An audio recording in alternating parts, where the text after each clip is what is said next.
नमस्कार प्यारे साथियों। स्वागत है एक बार फिर से आप सभी का हमारे यूट्यूब प्लेटफॉर्म पर। आज अपन चर्चा कर रहे हैं अपने जो संस्कृत डिपार्टमेंट वाला पेपर हुआ है अभी, उसमें जो इतिहास विषय के प्रश्न कौन कौन से आए हैं और उनका क्या क्या इंपॉर्टेंट रोल रहेगा आगामी एग्जामों में। तो आपको एक पैटर्न का भी आइडिया लगेगा, प्लस जीएस में किस प्रकार के अच्छे क्वेश्चंस पूछे जा रहे हैं। तो और पुराने जो पैटर्न का जो पूरा पर्दाफाश है वो भी इस पेपर ने आपको देखोगे कि कर दिया है। ठीक है, तो अच्छे प्रश्न पूछे गए हैं। तो आप सभी जो है अपन हिस्ट्री वाले जो क्वेश्चंस हैं उनका एक बार डिस्कशन कर लेते हैं।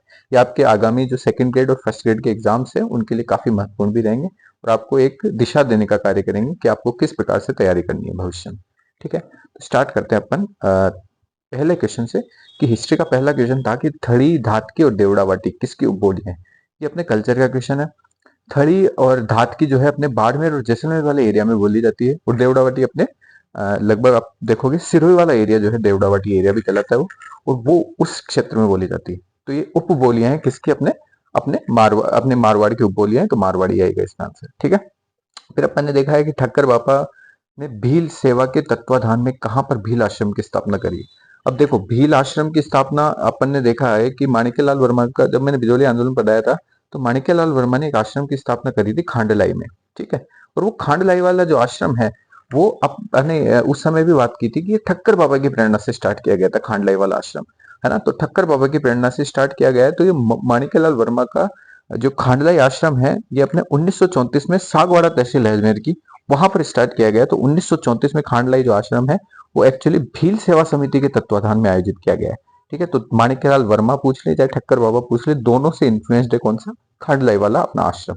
ठीक है, वहां पर भीलों के लिए कार्य किया जा रहा है। ठीक है, ये बात आप ध्यान रख लेना इंपॉर्टेंट है। फिर अपन देखते हैं एक प्रश्न यहाँ पे आया है कि किस स्थान से आमेर के मानसिंह फर्स्ट ने कौन से स्थान पर मुगल सेना नायक के रूप में कार्य नहीं किया। ठीक है, इन्होंने पूछा है मुगल सेना नायक के रूप में कार्य नहीं किया है। आप ये मत इसका इंटरप्रिटेशन कर लेना कि ये सूबेदार कहाँ नहीं रहे हैं। तो हालांकि ये काबुल में भी सूबेदार रहे हुए हैं, अपने बंगाल में भी सूबेदार रहे हुए हैं, उत्तर पश्चिमी प्रांतों में जो है सूबेदार नहीं रहे हुए, लेकिन वहां पर सेना नायक के रूप में उन्होंने कार्य किया हुआ है। तो काबुल, बंगाल और उत्तर पश्चिमी प्रांत बेसिकली काबुल वाला एरिया और उस वाले एरिया में बहुत जगह पे ये सैन्य अभियानों में गए हैं सेनापति के रूप में। तो इस वजह से ये पूछा गया है कि अपन ने मानसिंह में काफी अच्छे से डिस्कस किया था। आप अगर वो वीडियोस देखेंगे तो आपको बिल्कुल ये चीजें आराम से आसानी से समझ में आएगा। तो इसमें आएगा मालवा, मालवा एकदम करेक्ट आंसर आएगा कि मालवा में जो है उन्होंने मुगल सेना नायक के रूप में कार्य नहीं किया था। हालांकि बाद के वाले जो एरिया, बाद वाला जो टाइम था 1915-16 में, जब वो एलिचपुर दक्षिणी अभियानों में रहेंगे तो दक्षिणी अभियानों में अवश्य उन्होंने पार्टिसिपेशन किया है, लेकिन मालवा में उस तरीके से इनका प्रत्यक्ष अपने को रोल नहीं दिखता है। तो आप ये ध्यान रखना है, मानसिंह फर्स्ट जो है मालवा से संबंधित नहीं है ना। बाकी काबुल में, बंगाल में और उत्तर पश्चिमी प्रांत में इन्होंने अवश्य ही मुगल सेना नायक के रूप में कार्य किया है। ठीक है, फिर एक क्वेश्चन था कि निम्न में से किस अवसर पर कांकन डोरडा की प्रथा का जो है अभ्यास किया जाता है। कांकन डोरडा अपने राजस्थान में विवाह का जो अवसर है उस पर जो है बांधे जाते हैं कांकन डोरडे। तो ये इससे संबंधित है, विवाह से संबंधित है। ठीक है, फिर अपन देखते हैं कि राजपूताना मध्य भारत सभा का पहला अधिवेशन का अध्यक्ष कौन था। तो पहला अधिवेशन अपने राजपूताना मध्य भारत सभा का 1918 में होता है। अपने कहा, नई दिल्ली में। दिल्ली में जो है मारवाड़ी पुस्तकालय है, अपन ने मारवाड़ी पुस्तकालय देखा था, तो मारवाड़ी पुस्तकालय में इसका पहला अधिवेशन होता है। और जमनालाल बजाज, ठीक है, वेरी इंपॉर्टेंट नेता है जमनालाल बजाज, उनकी अध्यक्षता में जो है इसके प्रथम अधिवेशन जो है इन्हीं की अध्यक्षता में होता है। इस समय जो है इनके जो उपाध्यक्ष हुआ करते थे वो गणेश शंकर विद्यार्थी थे और इसके सचिव हुआ करते थे चांदकर्ण शारदा, अपने राजस्थान के। ठीक है, गणेश शंकर विद्यार्थी इनके दोस्त थे अपने विजय सिंह पथिक के, और इन्होंने जो है प्रताप वाला न्यूज़पेपर निकाला करते थे। और यहीं से जो है बिजोलिया आंदोलन की जो है पूरी धारा पूरे भारतवर्ष में फैलाई गई है। ठीक है, तो ये ऐसा प्रश्न आपसे कनेक्ट करके भी आप इसको पढ़ सकते हैं। तो आप ध्यान रख लेना कि जमनालाल बजाज जो है किससे संबंधित है, राजपूताना मध्य भारत सभा से संबंधित है। ठीक है, और इन्होंने पहले अधिवेशन की अध्यक्षता की थी वहां पर। फिर एक क्वेश्चन ये आया था कि निम्नलिखित में से दयाल दास की रचना या रचनाएं कौन कौन सी है। अब देखो, अगर आप देखोगे तो दयाल दास जी ने जो है इनको जो है अंतिम, अपन राजस्थान का अंतिम ख्यातकार कहते हैं। इसके बाद राजस्थान में ख्यात लिखने की परंपराएं लगभग आपको देखोगे गौण हो जाएगी। तो राजस्थान में बीकानेर राठौड़ा की ख्यात भी इन्हीं की है, दयाल दास की ख्यात भी इन्हीं की है। एक, अब देखो इसमें थोड़ा सा कंफ्यूजन रहेगा। देखो देश दर्पण, कहीं कहीं लोग मान रहे हैं कि देश दर्पण जो है वो देखो देश दर्पण बेसिकली तो लिखा था, मेन जो इनकी पुस्तक है वो शंकर दान सामूर की किताब है देश दर्पण। ठीक है, लेकिन ख्यात देश दर्पण नाम से भी अगर दयाल दास जी ने कुछ लिखा है ना, तो शायद हो सकता है वो इसमें आ जाए। लेकिन मेरे हिसाब से इसमें दयालदास बीकानेरी राठौरारी ख्यात और आर्यख्यान कल्पद्रुम ये दोनों आंसर आना चाहिए। ए और सी इसमें आंसर आना चाहिए। ठीक है, देश दर्पण किसकी किताब है? अपने शंकरदान शामूर की किताब है। तो आप ये ध्यान रख लेना। बाकी जो लास्ट आंसर मानेगी वो आरपीएससी खुद मानेगी। ठीक है, उसके हिसाब से ए बी सी भी हो सकता है, लेकिन मेरा जहां तक मंतव्य है वो ए और सी होना चाहिए इसका आंसर। ठीक है, फिर अपन देखते हैं नेक्स्ट क्वेश्चन। नेक्स्ट क्वेश्चन में अपन ने देखा है कि सुदर्शनगढ़ वाला जो दुर्ग है वो किसका दूसरा नाम है। अब सुदर्शनगढ़ मैंने बताया था कि जयसिंह सेकंड जब अब वैसे आपके सिलेबस का पार्ट था नहीं उस तरीके से, तो जयसिंह सुदर्शनगढ़ ये आपको गढ़ों में और उनमें दुर्गों में पता चलेगा। तो सुदर्शनगढ़ जो है आपका जयसिंह सेकंड द्वारा बनाया गया है। किसके? सवाई जयसिंह द्वारा। ठीक है, मराठा आक्रमण होगा, मराठा आक्रमण होगा तो उस आक्रमण के विरुद्ध जो है ये कार्य होगा, और जयसिंह सेकंड ने क्या कराया था? अपने ये सुदर्शनगढ़ बनाया था। इसी को अपन नाहरगढ़ बोलते हैं। ठीक है, तो नाहरगढ़ जो है इसका पुराना नाम था सुदर्शनगढ़। 1734 में इसकी स्थापना की गई थी, तो ये ध्यान रख लेना। एक ये बहुत अच्छा क्वेश्चन है, एकदम नया सा क्वेश्चन है। पुराने कभी एक एक अभी लेटेस्ट एग्जाम में भी इससे संबंधित क्वेश्चन आया था कि फर्रुख फाल का चित्र कहाँ से संबंधित है। तो वो चित्र मेवाड़ चित्रशैली से संबंधित है, और फर्रुख फाल का चित्र जिस पर आसिफ खान और बेटो ऐसा लिखा हुआ है, तो ये भी एक अच्छा प्रश्न बन सकता है। तो भविष्य के लिए आप तैयार रहे ना कि आसिफ खान और बेटो किस चित्रकारी से संबंधित है, या आसिफ खान और बेटो किसी भी तरीके से आपसे जो है प्रश्न पूछा जा सकता है। तो आप जो है आरपीएससी के पैटर्न को समझने की कोशिश करना। तो फर्रुख पाल या आसिफ खान और बेटो ये सब मेवाड़ चित्रशैली से संबंधित है, ध्यान रखना। ठीक है, फिर अपन देखते हैं निम्नलिखित में से किस शासक से किशनगढ़ की राजकुमारी चारुमती से संबंधित है। चारुमती किससे संबंधित है? अपन ने अच्छे से देखा है, महाराणा राज सिंह जी जो थे अपने मेवाड़ के, वो चारुमती से शादी कर लेते हैं। किशनगढ़ की राजकुमारी हुआ करती थी। औरंगजेब के विरुद्ध जो है इसको कार्रवाई के रूप में देखा जाता है, इसलिए चारुमती विवाद जो वाला जो चीज है वो भी औरंगजेब से जुड़ी हुई मानी जाती है। अपन ने देखा है फिर सलूम्बर का रावत था वो युद्ध में जो है मारा जाता है, और हाड़ी रानी वाली जो स्टोरी है वो भी इसी से संबंधित है। ठीक है, तो हाड़ी रानी वाली जो कथा है वो भी इसी से संबंधित है, तो ये भी ध्यान रख लेना आप।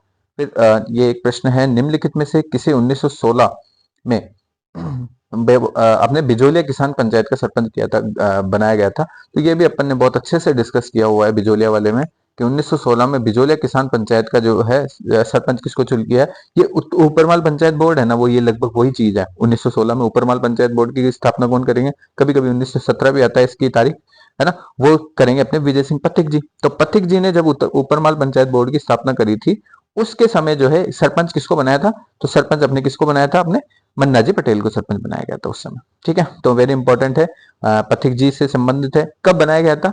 ये अपने लगभग हरियाली अमावस्या के आसपास का टाइम था, हरियाली अमावस्या का टाइम था, उसी समय जो है ये गठित की गई थी, और उसी समय जो है सरपंच बना दिया गया था मन्नालाल पटेल को। ठीक है, अब एक प्रश्न ये भी था कि निम्न में से किस पुरातात्विक स्थल से संबंधित किससे एक अभिलेख मिला है जिसमें मौर्य सम्राट ने अशोक ने बौद्ध ग्रंथों के अध्ययन की अनुशंसा की है। तो मैंने वो 6-7 जो भी ग्रंथ थे उनके नाम भी आपको बताए थे कि कौन कौन से ग्रंथ जो है इससे संबंधित है। वो लगभग बेराट से संबंधित है, अपने जुड़े हुए बेराट से जुड़े हुए हैं। तो ये भी एक अच्छा प्रश्न आपसे पूछा गया है। ठीक है, फिर अपन देखते हैं गुलाब श्याम का वैष्णव मंदिर। तो गुलाब श्याम का वैष्णव मंदिर अपने चित्तौड़ वाले जो मंदिर है उसको कहते हैं। ये वैसे बेसिकली गुप्त समय का मंदिर भी इसको कह सकते हैं, लगभग 8th सेंचुरी के आसपास का मंदिर है। ठीक है, 8th सेंचुरी के आसपास का मंदिर है, यानी कि गुप्तोत्तर काल का मंदिर है। जैसे प्रतिहार शैली, गुजर प्रतिहार शैली का मंदिर भी कहा जा सकता है। गुप्त कहना इसको उचित नहीं है, लेकिन गुजर प्रतिहार शैली का कह सकते हो आप, क्योंकि शुरुआत कब हुई है इसकी? 8वीं शताब्दी से। ठीक है, 8वीं शताब्दी में आरंभिक मंदिर बन गया था, लेकिन जब इसका अपने अलाउद्दीन खिलजी का चित्तौड़ पर अटैक होगा तो उस समय जो है इस मंदिर को पूरी तरह से समाप्त कर दिया जाएगा। और जब कुंभाजी जब आएंगे तो कुंभाजी 15वीं शताब्दी में इसका पुनरुद्धार करेंगे, और इसको अब जो है कुंभ मंदिर या कुंभ श्याम अपने कुंभ स्वामी मंदिर भी इसको कहते हैं। ठीक है, तो ये कुंभ स्वामी मंदिर है, ये अलग है ना। फिर अपन देखते हैं शिवालिक वाला जो अभिलेख है, शिवालिक वाला अभिलेख जो है वो किससे संबंधित है? अपने विग्रहराज चतुर्थ से संबंधित अभिलेख। तो पर इन्होंने ये प्रश्न पूछा है कि किस चौहान शासक ने शिवालिक अभिलेख के अनुसार गजनी के अमीर खुसरो शाह को पराजित किया था? तो मैंने आपको पहले ही बताया था कि इसको जो है ना, इसको अमीर का नाम अमीर नहीं लिखा हुआ है, हमीर लिखा हुआ है।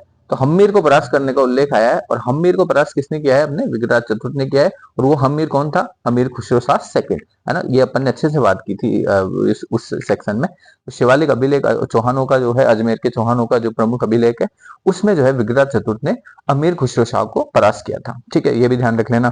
एक प्रश्न ये संस्कृति से संबंधित है कि कौन सा नृत्य थाकड़ा शैली से संबंधित है। तो अपने थाकड़ा शैली जो है उसमें ढोल नृत्य किया जाता है, ये जालोर में किया जाता है बेसिकली ढोल नृत्य। तो थाकड़ा शैली में है ये पूरी तरह से, तो ये इंपॉर्टेंट एक क्वेश्चन बनता है। फिर फैजल अली खां, जिसने 1857 की क्रांति के दौरान मुगल बादशाह के पुत्र को सैन्य सहायता प्रदान की थी, ये कौन किससे संबंधित था? अब देखिए इसमें क्या है, इन्होंने बोला है कि फैजल अली खां। वैसे मैंने अब जब आपको 1857 क्रांति पढ़ाई थी, बहुत अच्छे से पढ़ाई थी, तो मैंने आपसे बात करी कि नीमच ठिकाने ने बाद में जो है इसमें जो है एक तरीके से आपको नेतृत्व देता हुआ दिखाई देगा। और नीमच ठिकाना, अपने नीमच जो छावनी है, वहां से आपको वो बिगुल बस्ता दिखाई देगा कि आपके जो बहादुर शाह जफर थे, उनके पुत्र थे फैजल अली, उसको बुलाया जाएगा नीमराना वाले एरिया में, है ना। अपने नीमराना, अपने उस समय टोंक का पार्ट हुआ करता था नीमराना, और नीमराना टोंक के आसपास था। तो अब वो नीमराना के आसपास अगर अपन देखते हैं ना, तो सलुम्बर ठिकाने ने भी इसको सपोर्ट किया था, ऐसा कहीं कहीं उल्लेख आता है। तो अपन नीमराना ठिकाना, अगर नीमराना आता ना उस समय पार्ट, तो नीमराना के हिसाब से तो अपन नीमराना लगा सकते थे, लेकिन नीमराना इसके ऑप्शन में नहीं है, और सलुम्बर को लगभग इसमें ऑप्शन में दिया हुआ है। तो कहीं कहीं आप देखोगे कि सलुम्बर और नीमराना द्वारा सहयोग प्रदान किया गया था फैजल अली को। और जो 1857, अगर यहाँ पे टोंक आता ना, तो टोंक का भी हो सकता था, अपन वहां पे सोच सकते थे, विचार कर सकते थे, है ना। तो फैजल अली को कौन बुला रहे हैं? वैसे अपने नीमराना वाले बुला रहे हैं, ठीक है, नीमराना ध्यान रख लेना। फिर अपन देखते हैं महाराणा प्रताप के गठबंधन में जो ताज खां शामिल था, तो ताज खां अपने जालोर का था। कहाँ का था सम्राट? वो कहाँ का शासक था? अपने जालोर का था। ये महाराणा प्रताप के गठबंधन के शामिल थे, जालोर के ताज खां, है ना। तो फिर एक प्रश्न ये है कि उन लोक देवताओं को चिन्हित करो जिन गोरक्षा कथा से संबंधित है, जिनकी कथाओं में गोरक्षा प्रकरण शामिल है। अब देखिए इसमें अपने चारों देवता हैं ऐसे, ठीक है, क्योंकि गोगा जी अपने सीधी सीधी बात है, गोगा जी गोरक्षा में आए थे, है ना। तेजा जी अपने लाचा गुजरी की गायों की रक्षा करते हुए अपने अंत तो गत्वा अपने प्राण त्याग दिए थे। फिर पाबू जी जो है वो भी गोरक्षा से संबंधित माने जाते हैं। देवनारायण जी, अपने देव जी महाराज है, देवनारायण जी महाराज है, ये भी अपने गोरक्षा से संबंधित माने जाते हैं, क्योंकि जब अपने गायों वगैरह जब अपने गांव में देखते होंगे आप, जब गायों वगैरह से संबंधित कोई भी पीड़ा होती है गायों को, तो वो देव जी के लेके जाते हैं, या देव जी की भभूत लेके आते हैं, वहां से अगर लेके आते हैं, है ना। उसको ही जो लगा के अपने आगे कार्य किया जाता है। तो अपन ने देखा है कि ये चारों जो देवता है, चारों जो लोक गाथा है, वो किससे संबंधित है? कि गोरक्षा से संबंधित है। तो आप इनमें जो है अपने तीन आंसर आ जाएगा, ठीक है। फिर एक है राजस्थान का सुनील टप्पा किसकी अनुशंसा पर मिला था? राजस्थान को सुनील टप्पा किसकी अनुशंसा पर मिला था? अब देखिए अपना फजल अली आयोग था, जिसको राज्य पुनर्गठन आयोग भी कहते हैं। तो राज्य पुनर्गठन आयोग 1953 में एस्टेब्लिश हुआ है, 56 में उसकी रिपोर्ट आएगी, ठीक है। तो 56 में अपने फजल अली आयोग जो है, जिसको राज्य पुनर्गठन आयोग भी कहते हैं, उसमें है हृदयनाथ कुंजरू और के एम पणिकर, ठीक है। हृदयनाथ कुंजरू और के एम पणिकर भी उसी के हिस्से थे, और उन्होंने जो है उन्होंने ही प्रावधान किया था कि सुनील टप्पा जो है उसको राजस्थान को दे दिया जाए, ठीक है। किसकी सिफारिश में मिलेगा? तो इसमें आएगा आंसर 2, ठीक है। सुनील टप्पा हो जाए, चाहे अपना अजमेर हो जाए, अजमेर मेरवाड़ा वाला एरिया हो जाए, या फिर अपना क्या बोलते हैं सिरोंज वाला क्षेत्र मध्य प्रदेश को दे दो, और बाकी ये सारे क्षेत्र है अपने आबू देलवाड़ा वाला क्षेत्र, वो भी राजस्थान में मिला दिया गया था इसी राज्य पुनर्गठन आयोग की सिफारिश में, ठीक है। तो ये भी अच्छा क्वेश्चन है, अभी हाल ही में डिस्कस किया हुआ है अपना। फिर संत माऊजी के चोपड़ों की भाषा क्या है? अब देखिए ये क्वेश्चन ऐसा है कि ये क्वेश्चन डिलीट होने की कगार पर है। देखिए वागड़ी और बागड़ी में मैंने पहले भी आपको पिछली बार डिस्कस किया था ना, वागड़ी अलग है, बागड़ी अलग है। वागड़ी अपने साउथ में बोली जाती है, और बागड़ी जो है अपने नॉर्थ में बोली जाती है एकदम, है ना। तो ब का साउंड जो है नॉर्थ में आता है, और व का साउंड अपने साउथ में आता है। तो वागड़ी जो क्षेत्र है, वागड़ क्षेत्र अपने डूंगरपुर बांसवाड़ा वाला क्षेत्र है, तो वहां की जो इनकी चौपड़ों की भाषा है, तो वागड़ी से प्रभावित है, ठीक है। तो वागड़ी जो है इसमें ऑप्शन में नहीं, वागड़ी नहीं है, बागड़ी ऑप्शन में दिया हुआ है।